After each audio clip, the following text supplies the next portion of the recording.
दोस्तों अस्सलाम वालेकुम। उम्मीद है ठीक हूंदो। पंज कमनि कारण सां लॻा पिया हूंदव। काफ़ी टाइम खां पोइ असां लाइव आया आहियूं। लाइव अचण जो असांजो मक़सदु हूंदो आहे काई न काई ख़बर खणी काई ॼाण खणी तव्हांजे साम्हूं ज़रूरु पेश कंदा आहियूं। अॼु जेको आहे उहो आहे असां सिंध बचा नसुल बचा ऐं असांजे बेपाक वकील जो साथ ॾियणु ऐं वचन ॾियणु ऐं सिंधी हुजण जो सबूत हुजण जो अॼु ॾींहुं आहे। अॼु असांजा सिंध जा बहादुर वकील बिरादरी जेके जसु हुजे पहिरें ॾींहं खां वठी सिंध में जेके कैनाल कढिया था वञनि उन जे ख़िलाफ़ पंहिंजी प्रेस क्लबनि जे अॻियां कोर्टनि जे अॻियां रोडनि रस्तनि ते पथरा बि खाधा आहिनि, केस बि दाख़िल थिया अथनि।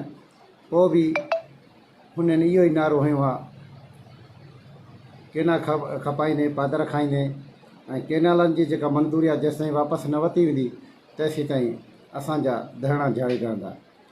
अॼु जेके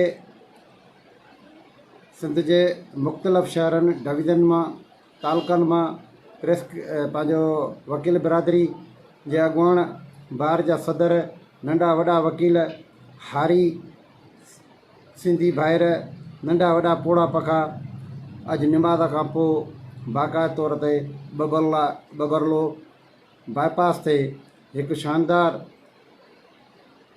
रैली बि कढी हूंदी आहे, धरणो हयो हूंदो जंहिंमें असांखे वकीला बिरादरी जो साथ ॾियणु ऐं अॾे पुटनि जो साथ ॾियणु ऐं पंहिंजो नसुल बचाव जे लाइ ऐं सिंध GIP जे लाइ असांजे जेके सिंध ते झाड़ा खोड़ हूअं लॻा पिया आहिनि पर जेको पाणी आहे उहो असांजो जीआपो आहे। पाणी असांजी ज़रात आहे, पाणी असांजी ज़िंदगी आहे।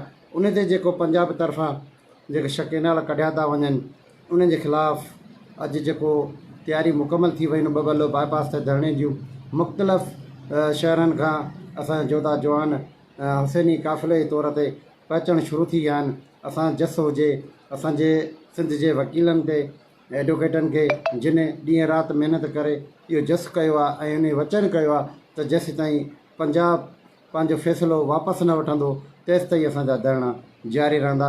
मुख़्तलिफ़ शहरनि ते मुख़्तलिफ़ चौराहनि ते मुख़्तलिफ़ जेको आहे सो रोडनि ते असां पंहिंजे हक़नि जे लाइ पंहिंजा एहतिजाज जारी रखंदासीं। असां पंहिंजे हक़ खे पंहिंजो हक़ु वठी छिनी वठंदासीं छो जो सिंध जो जीआपो सिंध जो सूंहं सिंध जी जेका बि कुझु ज़रात आहे उहा असांजी पाणीअ ते आहे ऐं पाणी न हूंदो त असांजो जीआपो बि न हूंदो। पाणी हूंदो त असांजो हर शइ थींदो।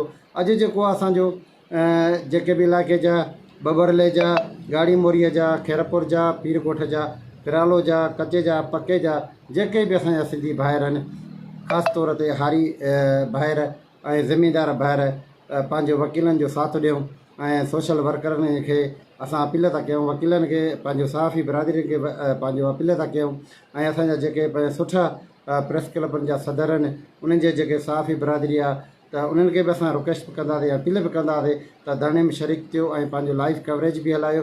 सोशल मीडिया हिकिड़ो ट्रेंड आहे, उन ट्रेंड खे जेको आहे सो कैलारनि ख़िलाफ़ु पंहिंजो सबूत पेश कयूं ऐं लाइव ॾेखारियूं।